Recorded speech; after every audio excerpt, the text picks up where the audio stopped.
Bonjour les amis, aujourd'hui on va parler de Shmuel 1. Avant de parler de Shmuel 1, il faut savoir que ça suit le livre des juges qui est une sorte de descente dans la moralité, ça va de pire en pire et ça finit avec une histoire horrible qui se passe à Giva. Retenez le nom de ces villes parce qu'ils vont revenir dans Shmuel. Donc à Giva en Benjamin, un Lévi est venu avec sa concubine chercher un hôte. Personne ne veut le prendre chez lui, sauf un vieillard. Et quand les gens ils entendent qu'il y a un Lévi qui est venu avec sa concubine, ils ont entendu sans doute que cette concubine, elle était belle et infidèle. Elle était de la tribu d'Yehuda. Et donc, ils commencent à aller autour de la maison et demander qu'il offre sa concubine à ces dépravés. Or, euh, acculé, il offre sa concubine aux dépravés, elle se fait abuser violemment à tel point qu'elle meurt au matin. Et à ce moment-là, le Lévi en question, il fait quelque chose que moi je trouve très bizarre. Je pense que c'est... Ouais, bon. Mais ça aura des échos un peu aussi après. Il coupe sa femme en 12 morceaux pour envoyer un morceau à chaque tribu. Et donc toutes les tribus apprennent cette histoire, ils ont cette histoire en horreur, et toutes les tribus se réunissent pour aller demander à la tribu de Benjamin de livrer les dépravés. Or, Benjamin, à la surprise de tout le monde, ne veulent pas livrer les dépravés. Ils veulent les protéger. Alors, à ce moment-là, il se passe une guerre entre la tribu de Benjamin et tout le reste d'Israël. Alors on se dit, c'est plié. En fait, pas tant que ça, parce que les gens de Benjamin, ils ont quelque chose d'incroyable. Ils peuvent, à la fronde, envoyer une fronde et ne pas rater un cheveu à je sais pas combien de mètres. J'ai plus la distance exacte, mais grosso modo, ils sont très très précis dans la guerre. Du coup, quand Israël arrive, euh, et c'est des gauchers, les gens de Giva, les Benjamins de Giva. Et donc, quand ils arrivent au début, c'est Israël qui perd. Et, et il perd des hommes. Des dizaines de milliers d'hommes qui meurent dans cette guerre idiote. Et, euh, et à la fin, les gens de Benjamin sont tués. Euh, la population et le bétail brûlé. Et il reste plusieurs hommes de Benjamin. Mais toutes les tribus d'Israël ne veulent pas donner leur fille à la tribu de Benjamin. Donc la tribu de Benjamin est privée de femmes, et pour que euh, on, on ne fasse pas disparaître une tribu entière, ce qu'on décide, c'est qu'il y a la ville de Yavesh qui n'a pas participé à la guerre, qui n'est pas venue avec tout Israël s'attaquer à Benjamin, et bien cette ville de Yavesh, on va maintenant l'attaquer, voler 400 filles vierges et les offrir à Benjamin. Maintenant, comme il y a encore des hommes de Benjamin, ils conseillent aux Benjamin de kidnapper des filles de Shiloh. Enfin, vous voyez un petit peu la décadence morale des juges. On en est là.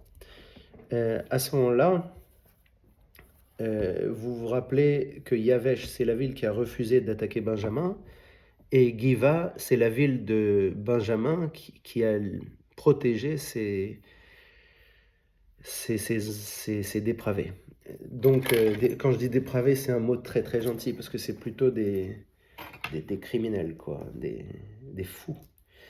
Donc, donc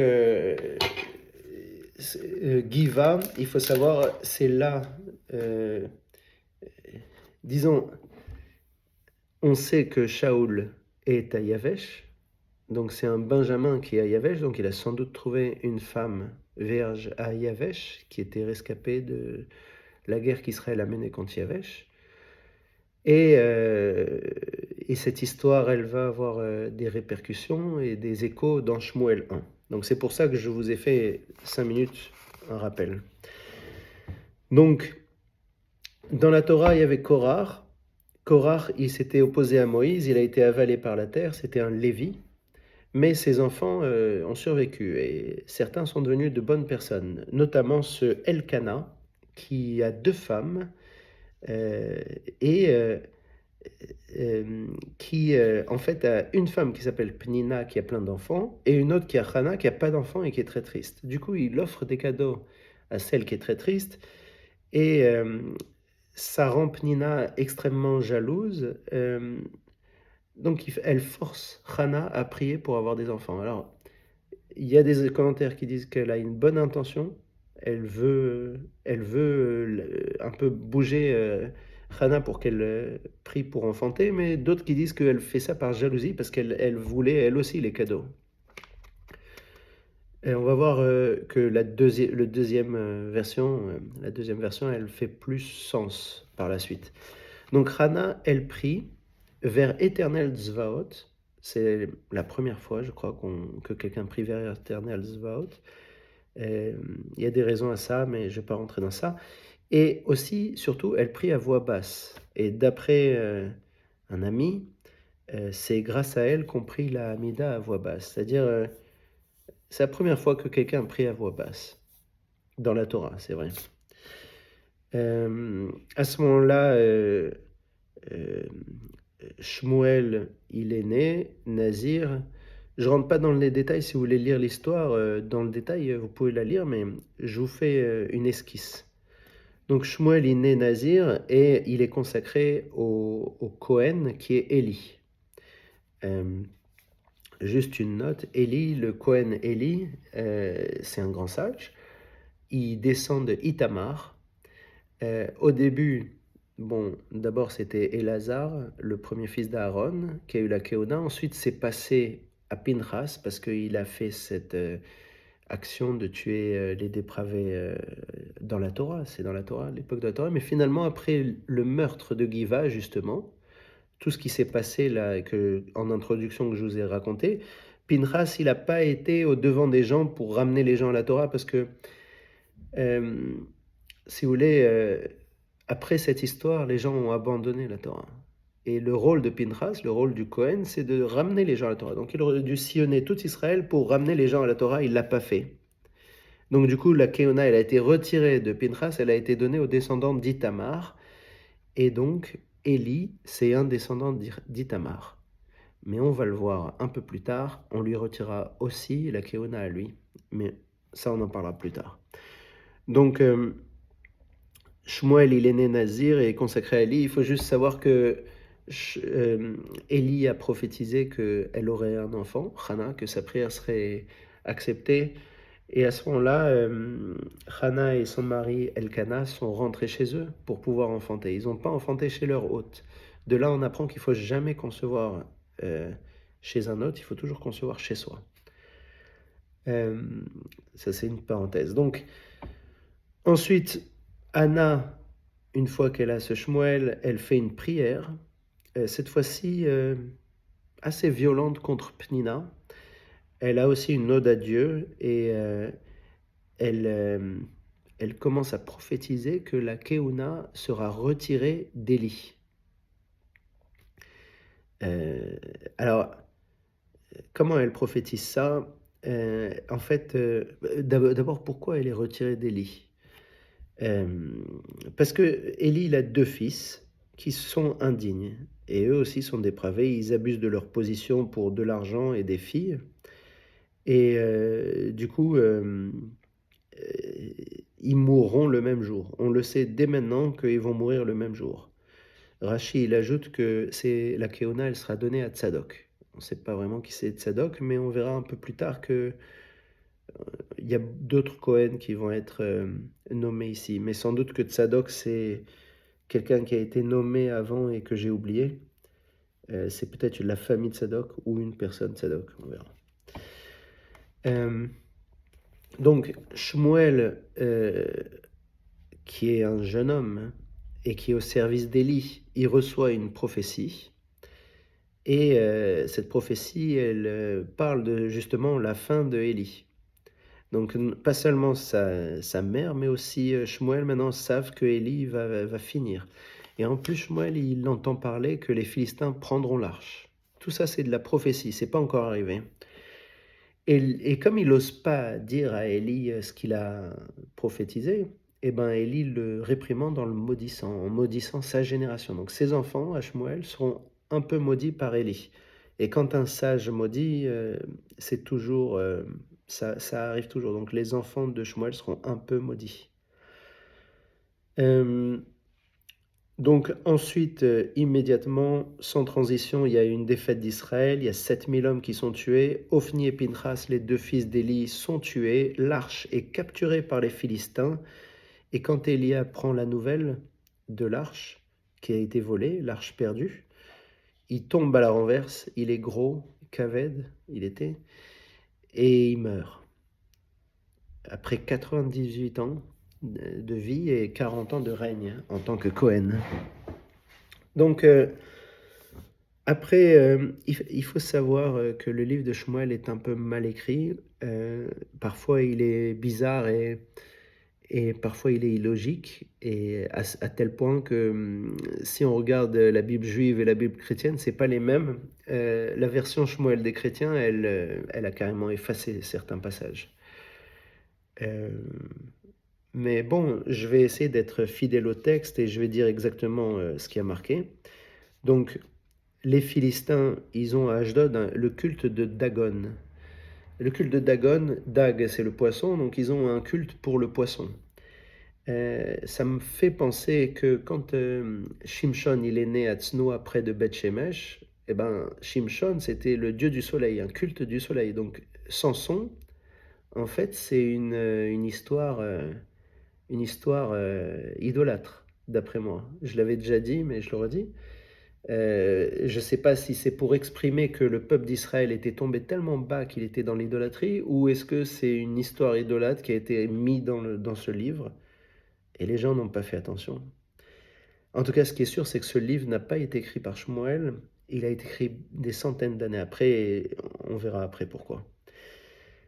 Donc, l'arche provoque des hémorroïdes à tous les gens d'Ashdod, ensuite c'est tous les gens de Gath, ensuite c'est tous les gens d'Écron, et donc les Philistins décident de rendre l'arche. Ils ont une sorte de restitution miraculeuse qui arrive, et ils ajoutent des cadeaux en or à Beth Shemesh, des cadeaux très bizarres si vous lisez. Mais bon, Beth Shemesh, justement près de là où Shimshon est né, mais cette fois-ci, Beth Shemesh, c'est une ville de Lévi. Il faut savoir que le nom Beth Shemesh, le temple du soleil, c'est pas un nom juif, c'est un nom cananéen, mais qui a été gardé pour une raison que j'ignore, et qui garde encore jusqu'à ce jour ce nom, alors que c'est censé être un nom un peu idolâtre, temple du soleil. Donc c'est une ville de Lévi, il y a des juifs qui ont regardé l'arche et du coup ils sont morts, et donc l'arche ensuite est envoyée à Kiryat Yearim. Elle va ensuite à Éléazar ben Amminadav, le Cohen de Giva. Et ensuite, il y a une repentance pour je ne sais pas quoi, je ne me rappelle plus quoi, et il y a 20 ans de paix. Donc à ce moment-là, Shmuel il fait une prière, les Philistins sont défaits, et Shmuel il règne sur plusieurs villes. Après quoi, Shmuel est vieux. Il a deux enfants, Yoël et Abia, qui sont corrompus, suivant la malédiction de Élie. Et il se passe quelque chose de très intéressant. Alors, je pense que jusque-là, euh, je dois dire, les juges et Shmuel, c'était bizarre, c'était violent. Mais là, il y a quelque chose de très, très intéressant. Écoutez. Donc, Shmuel est vieux, il a deux fils corrompus, et les anciens, à ce moment-là, ils demandent un roi comme les autres nations. Alors, tous les commentaires se concentrent sur comme les autres nations, comme si c'était vraiment ce qui importait. Mais il faut comprendre quelque chose. Le système des Israélites anciens, il était très sain. Il y avait tout le monde qui étudiait la Torah. Et plus on est vieux, plus on a étudié la Torah, plus on est sage. Donc les familles s'organisaient autour des anciens. Les anciens, ceux qui étaient les juges. Et c'est vrai que quand on est vieux, on est un peu plus sage si on a passé notre vie à étudier. Donc, quand il y avait un problème dans la famille, on allait vers l'ancien et l'ancien, il décidait comme un dictateur dans sa famille. Si jamais il y avait un problème entre familles, les anciens, ultimement, étaient convoqués, ils devaient s'arranger. S'ils n'arrivaient pas à s'arranger, il y avait d'autres anciens qui se mêlaient ou il y avait on appelait le juge et le juge il délibérait quand vraiment il n'y avait pas d'entente possible. Et c'était un système un peu sain. Les Lévi et les Cohen étaient comme des policiers mais éclairés et les juges étaient respectés parce que c'était eux qui étaient les plus connaisseurs en Torah. Donc si on voulait suivre la Torah, il fallait soit avoir étudié la Torah, soit quand on ne sait pas, demander au juge. Et ce système, il est très sain, mais d'un autre côté, les Juifs, ils voient qu'il y a un problème de stabilité. Parce que aujourd'hui, Élie, il est sage, mais ses enfants sont corrompus. Alors on passe à Shmuel. Shmuel, il est sage, mais ses enfants sont corrompus. En dehors de ça, le pays n'est pas uni.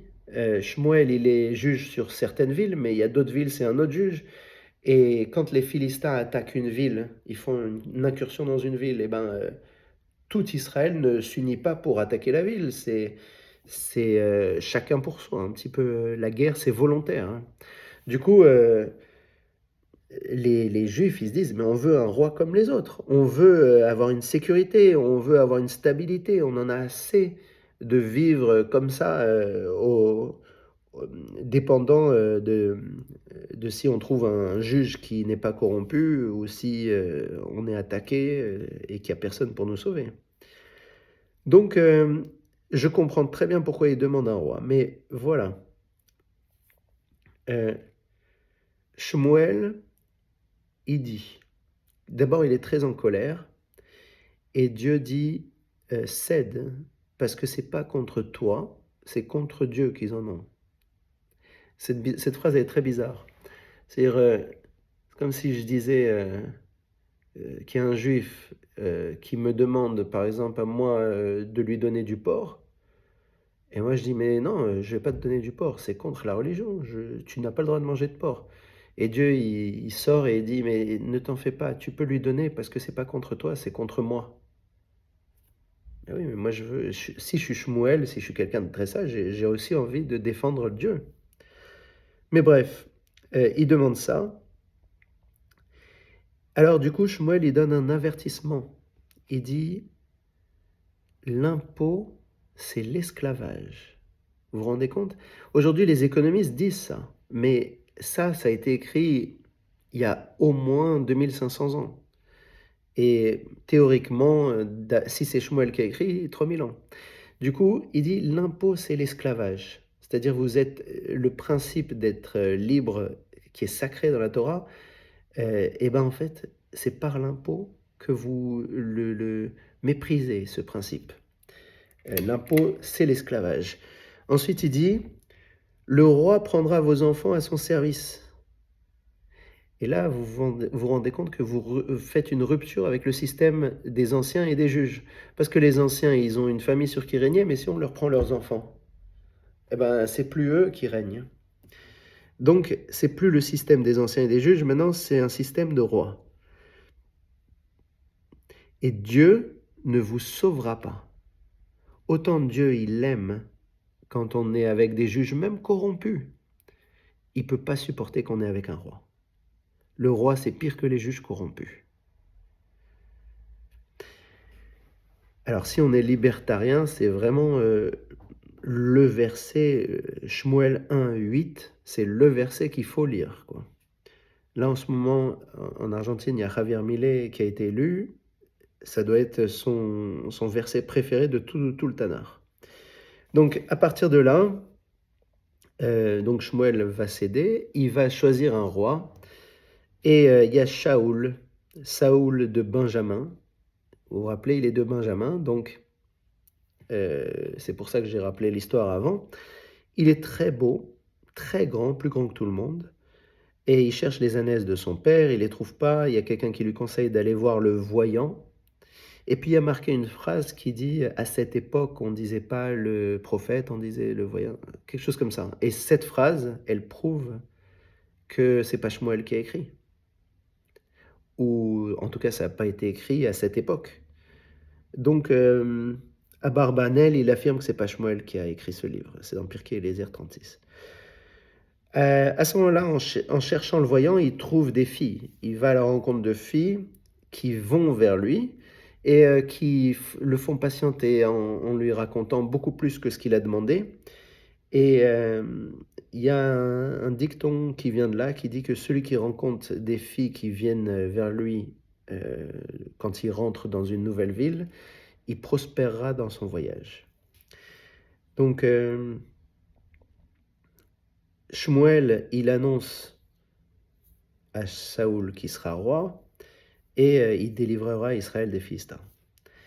À ce moment-là, Saoul, il reçoit l'onction discrètement parce qu'il est humble et il n'est pas encore accepté par tous. Maintenant, Nahash, c'est marrant, les mots, les noms, aussi, la plupart des noms, ils ont un sens. Nahash, ça veut dire serpent. C'est un ammonite, un roi ammonite qui capture Yavesh, la ville, vous vous rappelez, où il y a eu les 400 vierges qui ont été prises pour être données à des benjamins, et qui est apparemment la ville de Saoul. Saoul, il coupe un animal en 12 encore, et il envoie à toutes les tribus, comme on avait coupé la femme concubine. Cette fois-ci, on coupe un animal, c'est un progrès. Il envoie un message, et les tribus d'Israël arrivent, il délivre Yavesh, et il est acclamé par tout Israël. À ce moment-là, Shmuel est énervé. Il voit le succès du roi, mais il l'a intronisé, et Dieu a dit de céder, donc. Mais il est quand même énervé, et il rappelle l'ingratitude du peuple envers Dieu, parce qu'il a demandé un roi. Et donc, il est tellement énervé qu'il va faire pleuvoir en plein été, et il va détruire toute la récolte de blé. Et de là, moi j'en déduis, vous savez, il y avait une ancienne question que je m'étais posée, c'était pourquoi les méchants dans la Torah ils sont agriculteurs et pourquoi les gentils ils s'occupent du bétail. Il y avait une réponse à ça. Les exemples sont nombreux. Caïn, il était agriculteur, Abel, il s'occupait du bétail, les Égyptiens, ils étaient agriculteurs, les Hébreux, ils s'occupaient du bétail, Abraham, Israël, Yaakov, David, ils s'occupent du bétail.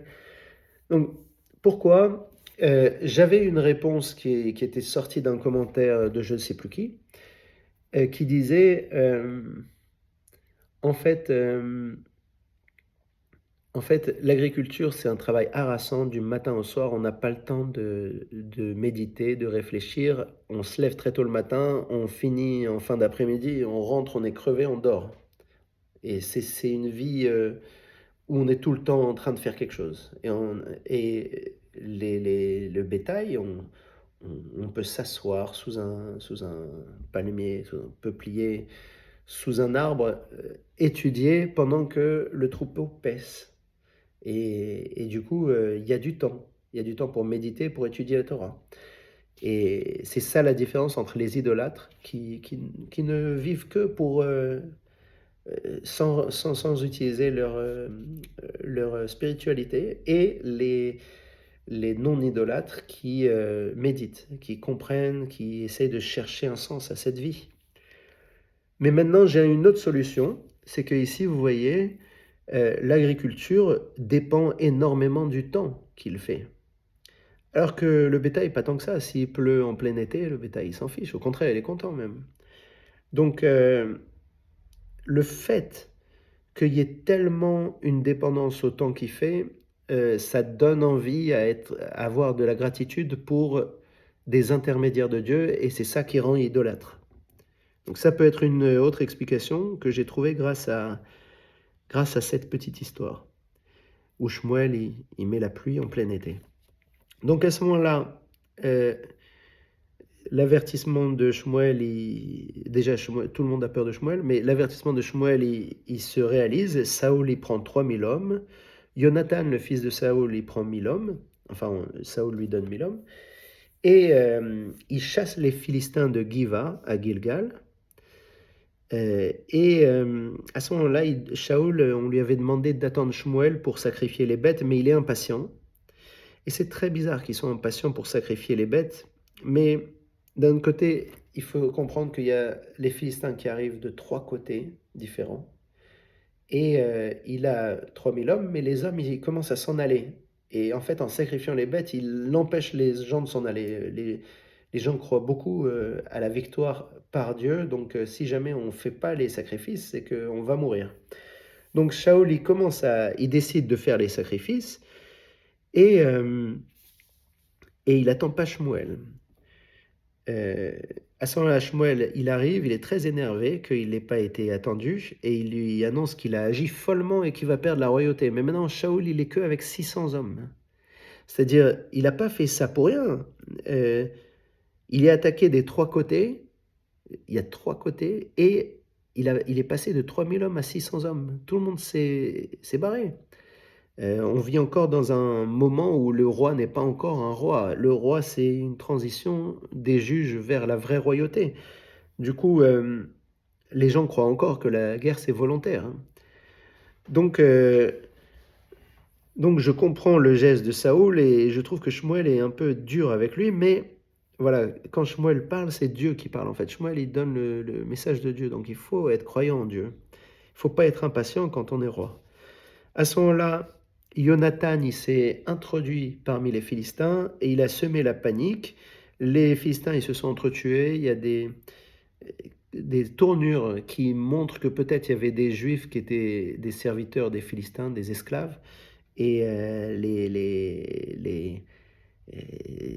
tout d'un coup, ils se sont rebellés contre les Philistins et ils se sont tous entretués. Et du coup, les Philistins, ils n'ont même pas besoin que Saoul attaque. Ils sont défaits. Euh,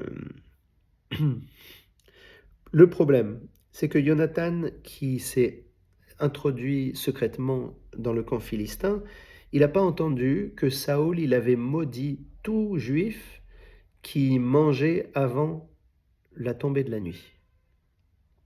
Donc il a pris un bâton, avec son bâton, il a pris du miel et il l'a goûté, et puis ça lui a donné la force de faire ce qu'il a fait. Maintenant, Saoul, en disant ça, il a fait un anathème, comme Joshua avait fait pour Jéricho. Là, il a fait un anathème. Et du coup, euh, cet anathème, qui était pas très malin, même de ce que dit Jonathan, qui n'a pas l'air de respecter bien son père, là, il dit que c'est bête de faire une loi comme ça, parce que quand on mange, au contraire, on va mieux se préparer à la guerre. On ne peut pas faire la guerre avec un ventre vide. Et du coup, juste après la guerre, les Israélites qui sont exténués et affamés, ils se jettent sur les bêtes et les mangent avec le sang sans faire la cacheroute. Alors Saoul, il est énervé, il force les Juifs à faire la shrita pour manger la viande de manière cachère. Et après, il apprend que Jonathan, il a mangé avant la tombée de l'année, donc il décide de tuer son fils. Alors ça arrive souvent, même dans les juges, il y a quelqu'un qui a fait un vœu que quelqu'un qui viendrait de sa maison le voir après la guerre, il le sacrifierait à Dieu, et il a sacrifié sa fille. Il voulait pas la sacrifier, elle voulait pas, mais bon, quand on dit quelque chose, il faut faire. Là, Saoul, quand il dit quelque chose, et on va le voir souvent, quand il dit quelque chose, il fait pas tout le temps ce qu'il dit. C'est la spécificité de Saoul. Je crois que c'est la première personne qui est comme ça. Il apprend la faute de Jonathan, il veut le tuer, mais le peuple s'oppose et il laisse le peuple sauver Jonathan, parce qu'après tout, il vient de remporter une très grande victoire. Euh, Ensuite, Saoul, il prend tout homme vaillant à son service, dans sa milice. Donc, à ce moment-là, Shmuel, il donne l'ordre à Saoul d'exterminer les Amalécites. Les Amalécites, c'est ce peuple qui est ennemi infernal des Juifs. C'est un peuple qui a une violence et une malfaisance infinie. Euh, ils avaient, ils avaient décidé de d'émasculer tous les hommes juifs à l'époque de Dvarim. C'est des gens vraiment violents, et on va le voir, c'est vraiment des gens violents. Et Dieu a une revanche à prendre contre eux. Il veut que Saoul les extermine tous, y compris leur bétail, Il y a des commentaires qui disent parce qu'ils peuvent se transformer en animal. C'est intéressant parce qu'aujourd'hui, avec les trucs là de complotisme, il y a des gens qui pensent qu'il y a des gens reptiliens ou je sais pas quoi. Bon, là, ils pouvaient apparemment, d'après les commentaires, se changer en bétail. Et donc, Saoul, il avait l'ordre d'exterminer tous les Amalécites avec leur bétail. Mais au lieu de faire ça, il va épargner le roi amalécite, le roi Agag, et il va prendre le meilleur du bétail pour le peuple. Alors Shmuel est très énervé, encore, cette fois-ci à raison, parce qu'il a pas, il y avait quelque chose de clair, il y avait un ordre de Dieu clair. Donc, il dit quelque chose de très intéressant, Shmuel. Ils disent la rébellion, c'est comme la divination, l'opiniâtreté, c'est comme l'idolâtrie. De nos jours, on ne sait pas très bien qu'est-ce que c'est l'idolâtrie. En quoi c'est grave? Et la divination, en quoi c'est grave, vraiment? C'est des péchés qui sont extrêmement mauvais d'après Dieu. Mais on ne comprend pas vraiment pourquoi. On ne comprend pas déjà pourquoi il y a des gens qui sont idolâtres. Et on ne comprend pas pourquoi c'est si mal. Eh bien, là, Shmuel, il nous donne une clé. Il dit, être rebelle, c'est comme faire de la divination. Et être opiniâtre, j'ai pas trouvé une bonne définition du mot en hébreu. On peut dire extrémiste, être extrémiste, intégriste, être fanatique de quelque chose. Euh, Quelle que soit l'idée, même si c'est fanatique d'une belle chose comme l'amour ou la religion, être fanatique, c'est de l'idolâtrie. Être fanatique, ça pervertit même les belles choses. Et c'était l'idée de Elie Wiesel d'ailleurs. Donc je trouve que c'est très beau que Shmuel dise ça. Et Shaoul, et donc Shmuel lui dit, voilà, t'as perdu la royauté, maintenant Dieu t'a abandonné. Et Shaoul, il essaie de retenir Shmuel, il lui déchire un pan de son manteau. Euh, et Shmuel se retourne et dit, c'est ainsi que le futur roi te fera, il te déchirera un pan de ton manteau. Et ensuite, Shmuel, il va tuer Agag, le roi amalécite. Mais maintenant, il y a un truc qui est intéressant, c'est que les habits, chez les Juifs, c'était très simple. Tout le monde était habillé à peu près la même chose, de la même façon. Il n'y avait pas vraiment de mode, il n'y a pas de... Mais par contre, les femmes étaient couturières. Et les femmes faisaient des habits. Et on dit souvent euh, si jamais tu fais quelque chose de bien, tu auras des beaux habits. C'est ce qui est marqué plusieurs fois dans la Torah. Quand il y a des bénédictions, il y a quelque chose.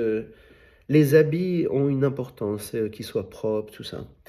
Et le truc, c'est que euh, on voit que par exemple, quand Shmuel il était au service d'Élie, sa mère, elle venait, elle lui apportait des habits qu'elle avait confectionnés. C'était même la fille du roi Salomon, je crois qu'elle était couturière aussi. C'est quelque chose de très noble de faire des habits et on remercie les femmes de faire des beaux habits pour les hommes. Euh, En tout cas, ils le font avec le cœur. Donc, à ce moment-là, donc Shmuel, il va chercher un nouveau roi et il tombe à Bethléem. Bethléem, c'est la maison du pain. Bethléem. Bethléem, je crois que c'est Bethléem. C'est la maison du pain, c'est une boulangerie. Il y a Ishaï là-bas, il a 8 fils. Et il y en a un qui est très beau, très grand, c'est sans doute lui. Non, c'est pas lui. Et ensuite le deuxième, ensuite le troisième. Ensuite, il y en a 7 où il est le huitième. Le huitième, il est petit, il est avec le bétail là-bas. Il dit, amène-le-moi. Et le huitième fils, c'est David. Il est roux, il a des beaux yeux, il a un beau visage. Il est oint par Shmuel en secret. Je ne sais pas très bien pourquoi c'est important qu'un roi soit comme Shaoul, très grand et très beau, ou comme David, qu'il ait un beau visage, des beaux yeux, qu'il soit... Bon, la roue, je pense que c'est un détail qui ramène à Esav, qui était roux. Mais, euh, mais voilà, je ne sais pas quelle est l'importance de la beauté. On parle souvent de beauté dans la Torah. Euh, voilà. À ce moment-là, David, il va devenir le musicien du roi et apaiser les idées noires de Saoul. Donc, Shaoul, il tombe maintenant dans la mélancolie, il voit que Dieu l'abandonne, tout ça. Il a des idées noires. David, c'est un musicien, à mon avis, c'est juste mon avis, c'est juste un musicien parmi d'autres. Il devient un musicien du roi, pas le musicien du roi. C'est tourné comme si c'était le musicien du roi, mais ça n'a pas de sens parce qu'on va voir par la suite. Et d'ailleurs, les chrétiens, ils ont enlevé les passages qui vont suivre parce que ça fait trop bizarre. Donc, ensuite, il y a les Philistins qui font face à Israël, à Éphes Damim. Alors, Éphes Damim, ça veut dire 0, 100, on va dire. Le sang qui coule dans les veines, 0. Et le chiffre 0. Ça n'a pas de sens précis à tel point que, voilà, pour une fois, Rachi il commente. Éphes Damim, c'est le nom de l'endroit. Voilà. En général, voilà, tous les noms, ils ont une signification de ça. Là, ici, je cherche pas à comprendre, c'est le nom de l'endroit et ça s'appelle Éphes Damim. Voilà. C'est là qu'il y a le fameux Goliath qui humilie, qui insulte et qui fait peur à tout Israël. David, il arrive, il le tue à la fronde, tout le monde connaît l'histoire. Saoul entend, il veut savoir qui il est. Et là, David se présente, il dit je suis le fils de Ishaï, et c'est cette partie qui est pas très logique, parce que si c'était le musicien de Saoul, bah Saoul il le connaît au moins de visage, et, il sait qui il est. Puis Avner, le second, il sait aussi, puisque c'est lui qui a ramené le musicien. Mais là, voilà, Saoul, il demande à ce qu'il se présente parce qu'il ne le connaît pas. Donc il y a ce côté-là qui a été complètement supprimé par les chrétiens et que nous on a gardé, mais voilà, à mon avis, David c'était juste un musicien parmi d'autres, c'était pas le musicien. Euh, ou sinon Saül il l'aurait vu, qu'on- il aurait fait la connaissance quoi. À ce moment-là, donc David c'est la consécration. Personne ne sait qu'il est oint par Shmuel, donc il est le futur roi. Euh, Jonathan, il aime David et il s'allie à David. Quand je dis personne ne sait, mais j'ai l'impression que en fait, il y en a beaucoup qui savent parce que, par exemple, Jonathan, ça, et sa sœur Michal, ils vont avoir des certitudes que David, ça va être le prochain roi. Donc peut-être qu'il y en a qui savent, mais normalement, c'est secret. Euh, donc Jonathan, le fils de Saoul, il aime David et il s'allie à David. Il y a des histoires, il y a un mouvement en Israël qui fait dire que Jonathan et David avaient une relation homosexuelle. Bon, il n'y a rien de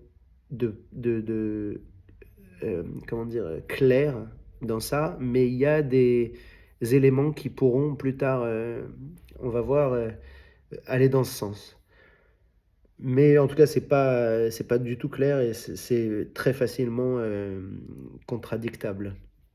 Donc, Saoul, il va confier des projets à David, et tous ces projets, David va les réussir, il va acquérir une très grande popularité parmi la population, et Saül va le jalouser, et il va tenter de le tuer 2 fois.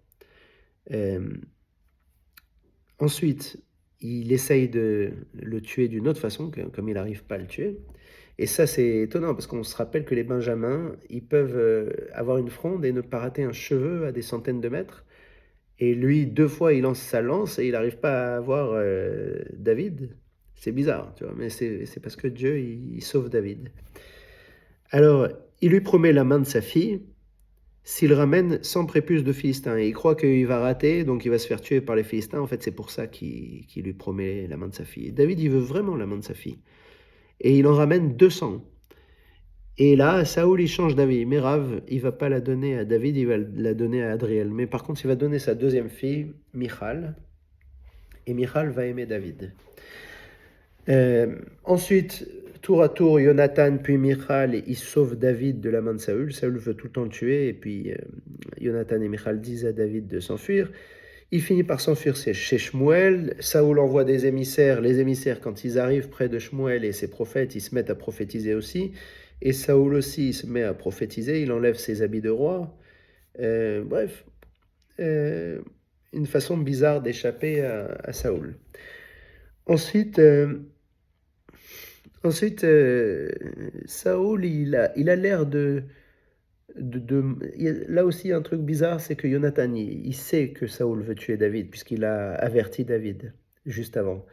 Mais là, on dirait que David, il dit que Saoul veut le tuer, mais Jonathan, il ne le croit pas. Et alors, ils ont besoin de vérifier. Donc, ce qui va se passer, c'est qu'il va y avoir un grand dîner pour le premier du mois. Tous les premiers du mois, c'est fête pour les Juifs. Et c'est le Rosh Chodesh. Et à ce moment-là, à ce grand dîner, il y a les gens importants qui sont invités et David, qui est très important, puisque c'est le gendre de Saoul, le gendre du roi. Et il a beaucoup de projets, c'est un grand lieutenant. Ouais, il est censé venir juste à côté de Saoul. Or, il vient pas. Donc le premier jour, Saoul il se dit, bon, il est peut-être impur, il doit faire des ablutions, tout ça, et demain il sera là. Et demain il n'est pas là. Et Jonathan, il lui explique que euh, David n'est pas là parce il lui a demandé son autorisation de partir. Il fait semblant comme ça, qu'il a donné l'autorisation de ne pas venir. Et Saoul, il s'énerve contre son fils Jonathan. Il lui dit, tu es la honte de tes parents, tu es comme ta mère. Alors qu'est-ce que ça veut dire ça? La honte de ses parents. C'est dans ce sens qu'on peut aller vers l'homosexualité. Et comme sa mère aussi. Comme sa mère, il y a un commentaire qui dit que voilà que sa mère, c'était une des 400 vierges qui avaient été prises de Yavesh, puisque Saoul vit à Yavesh et c'est un benjamite. Sauf qu'elle était effrontée, elle n'était pas modeste.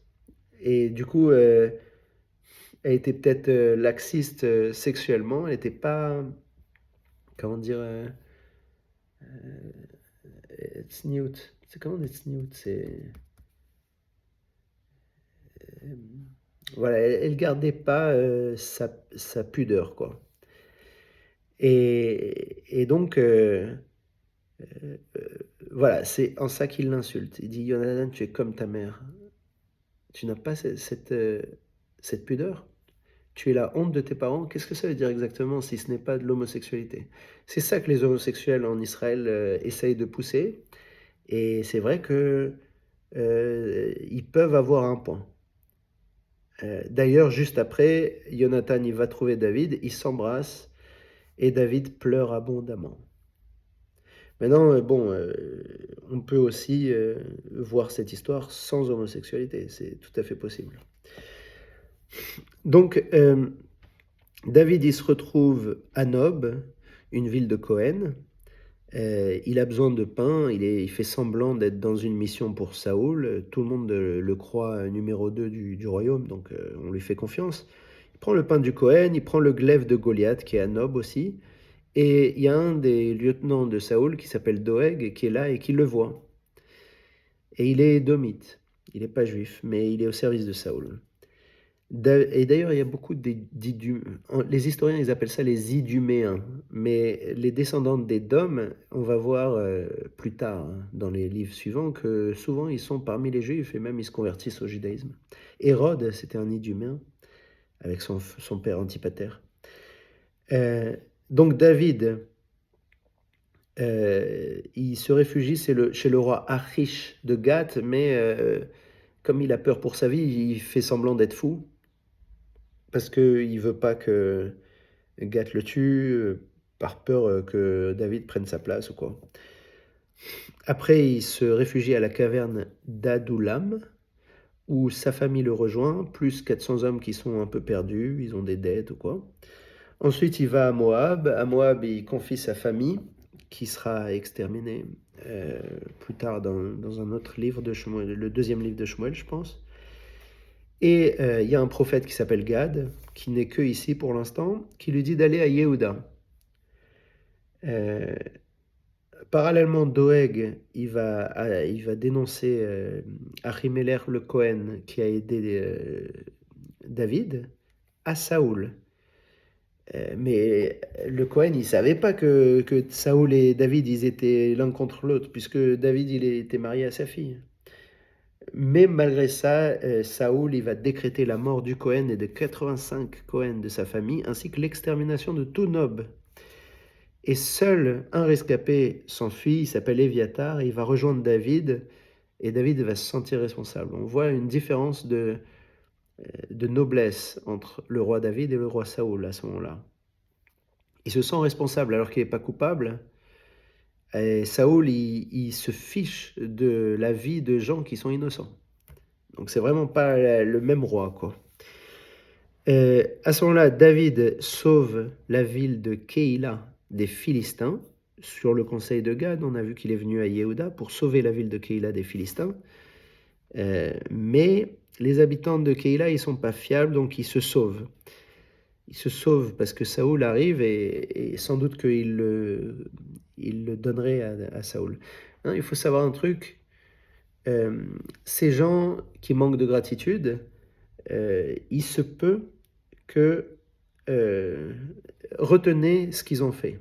Ils sont ingrats. Ils ont été sauvés par David, et quand Saül arrive, il vaut mieux qu'il s'en aille parce qu'il serait capable de le livrer à Saoul. Retenez juste ça. Euh, Pendant que Saoul il cherche David, un moment il fait ses besoins dans une grotte où David se cache avec ses hommes. David il en profite pour prendre un pan du manteau de Saoul, pour lui prouver qu'il l'a épargné. À ce moment-là, il le montre à Saoul. Saoul il pleure et il se réconcilie. Il se réconcilie, mais c'est pas la fin de l'histoire, on va le voir. À ce moment-là, Shmuel meurt. Donc, il y a un Shmuel 2. Il y a un livre qui s'appelle Shmuel 2, mais Shmuel il meurt dans Shmuel 1. Même s'il va revenir, même mort, il va revenir un petit peu plus tard, vous allez voir, mais je suis curieux de savoir ce qu'ils vont mettre dans Shmuel 2. En tout cas, David, il se retrouve à avoir faim avec ses hommes, et il se trouve qu'il y a quelqu'un de très riche qui s'appelle Naval, et les hommes de David, ils ont sécurisé le champ de Naval, et ils l'ont protégé contre les incursions. Donc, c'est là que je me demande si Naval, il fait pas partie de la ville de Keïla, parce que c'est pas du tout marqué, mais mon hypothèse, c'est qu'il fait partie de la ville de Keïla, il fait partie des gens qui sont pas fiables et qui sont ingrats. On va le voir d'ailleurs, il demande à manger pour lui et ses hommes, et Naval le méprise et l'outrage. À ce moment-là, la femme de Naval, qui s'appelle Abigail, il faut savoir que Naval, ça veut dire un bandit un petit peu, ça veut dire un fou, quoi. Euh, Dans la Torah, il y a quelqu'un qui s'appelle Lavan. Lavan, ça veut dire blanc. Mais on dit que Lavan, c'est Naval. C'est pas la même personne, mais il faut lire à l'envers. En hébreu, c'est exactement l'inverse, les deux. Parce que Lavan, c'était quelqu'un de mauvais, mais il faisait semblant qu'il était blanc, comme neige. Il faisait semblant qu'il était bien, mais c'était un voyou. Et là, c'est un vrai voyou. Mais par contre, sa femme Abigail est très sympa. Quand David il entend l'outrage, il décide de tuer Naval et toute sa maison. Et Abigail arrive avec de la nourriture pour elle l'a pris secrètement pour le donner à David et ses hommes, mais elle lui dit s'il te plaît, ne nous tue pas, tout ça. Et David il se calme, il prend la nourriture et Abigail a sauvé sa maison. Euh, Après la fête, Naval il entend que Abigail elle a fait ça. Et ça le perturbe tellement qu'il va en mourir. Dieu, il va le faire mourir, Naval. C'est une rare fois où Dieu se mêle de la vie des gens, comme ça. Tue personnellement quelqu'un. Donc, à ce moment-là, il va mourir, et donc David, il va prendre Abigail pour femme. Elle lui a plu, il va la prendre pour femme. Et il avait déjà pris une femme qui s'appelait Achinoam de Israël, et son ancienne femme, Michal, la fille de Saoul, a été donnée à Palti, quelqu'un d'autre. C'est-à-dire, ça montre que Saoul n'a pas vraiment de parole, encore une fois. Donc là, maintenant, encore une preuve que Saoul n'a pas de parole. Saoul, il cherche encore à tuer David, alors qu'il s'était réconcilié. Il poursuit David, mais à un moment, il dort dans un camp. David, il rentre dans le camp pendant que tout le monde dort.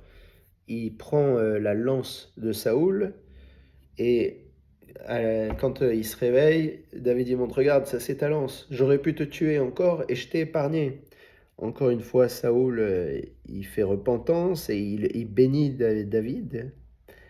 Mais David, il fait pas confiance, donc il retourne chez le roi Achish, qu'on a vu, le Philistin, qui est de Gath, et il fait des incursions, David, où il extermine des gens qui sont pas juifs, des gens de Géchour, Guéri et Amalécites. Quand en fait, il vide ses incursions, il prend le bétail et c'est comme ça qu'il survit. Et ça plaît beaucoup au roi Achish. Après, Achish, il décide d'attaquer Shaoul, d'attaquer Israël. Et il demande à David de le rejoindre. David, il a aucun problème pour le rejoindre. Euh, et Saoul, il se sent très menacé. Maintenant, les princes du roi Achish, ils veulent pas de David parce qu'ils disent c'est un Israélite, il peut pas faire la guerre contre Israël. On veut pas de lui, on ne fait pas confiance. Le roi Achish, il a toute la confiance, il a toute confiance en David, mais les princes du roi Achish décident et finalement, David ne va pas être autorisé à les suivre à la guerre. Maintenant, Saoul, de son côté, il est menacé par le roi Achish. Il a chassé tous les sorciers du pays. On ne le savait pas jusque-là, mais c'est écrit maintenant. Et en plus, les Urim et les Thurim des Cohen ne lui répondent plus puisqu'il a tué tous les Cohen de Nob. Maintenant, il ne peut plus faire appel à Dieu. Celui qui touche un Cohen, il ne peut plus faire appel à Dieu. Intéressant.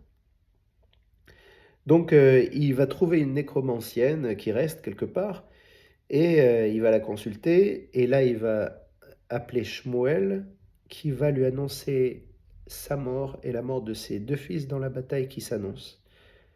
Saoul, il n'en revient pas, il n'ose même plus rien faire, il n'ose même pas manger ou quoi. Le...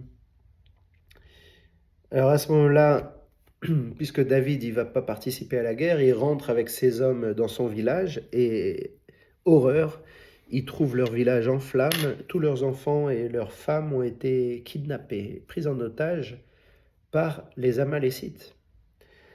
Donc il y a 600 hommes qui partent à la poursuite des Amalécites. Il y en a 200 qui abandonnent parce qu'ils sont épuisés. Donc 400 qui restent, ils arrivent, ils récupèrent le butin et les otages. Ils les ramènent et ils partagent équitablement, même avec les 200 qui ont été épuisés et qui n'ont rien fait.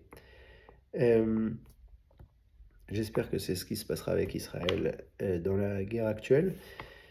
Euh, il y a quelque chose qui est intéressant au verset 30-14. Les Philistins, on les appelle Akréti. Créti. Créti, on se demande si ça vient de la Crète, parce que il faut savoir que à l'époque où Moïse est rentré dans Israël et que tout ça, ça se passe, c'est une période que les historiens ils appellent le Late Bronze Age Collapse. Et c'est une période très bizarre où plein de royaumes, tous les royaumes en fait ont disparu, sauf Égyptien qui a été méchamment affaibli, parce qu'il y a eu ces incursions de gens de Grèce qui venaient. On appelle ça les gens de la mer, hein. Dans l'Antiquité, il y a plein de noms qui ont été donnés par les Égyptiens, dont les Philistins. Donc on a une preuve que la Torah n'est pas basée sur du vent, mais là on les appelle Akréti, de Crète. Donc ça correspond exactement à ce que les historiens ont trouvé. Et donc les Philistins, il ne faut pas les voir comme des Arabes actuellement, comme les Palestiniens, il faut les voir comme des Grecs. Euh, Amalek, c'est, je crois, l'enfant d'Esav et d'Ishmaël. Il y a une fille d'Ishmaël qui s'est mariée à Esav et ça a donné Amalek. Donc c'est moitié chrétien, moitié musulman. C'est plus compliqué à comprendre, mais voilà, Philistins, c'est les Grecs de Crète, apparemment. Donc, mais pour les historiens, c'est des gens qui venaient de la mer. On sait que c'est vers la Grèce, mais on ne sait pas exactement d'où ils viennent. Donc, comment se termine Shmuel 1? Ça se termine sur la mort de Saoul et ses fils dans la bataille contre les Philistins. Ils sont incinérés parce qu'ils sont rois. À l'époque, on incinérait les rois, apparemment. Et c'est leurs enterrements, leurs ossements, ils sont enterrés à Yavesh, la ville de Shaoul, où Shaoul a sans doute pris une vierge de Yavesh qui était survivante de la guerre d'extermination qu'Israël a menée contre cette ville juive, qui n'a pas voulu participer à la guerre contre Benjamin. Il y a 7 jours de deuil qui sont décrétés Et ainsi se termine Shmuel 1.